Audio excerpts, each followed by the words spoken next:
how to install the Careem Captain app on iPhone.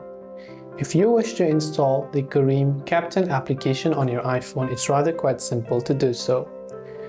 All you have to do is, first of all, just make sure to go ahead and make sure you're connected to a stable Wi-Fi and internet connection.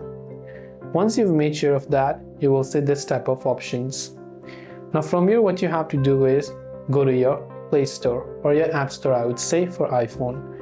Then type in Careem Captain and search for it right here. Once you search for the Careem Captain app, so let me just go ahead and then do that again.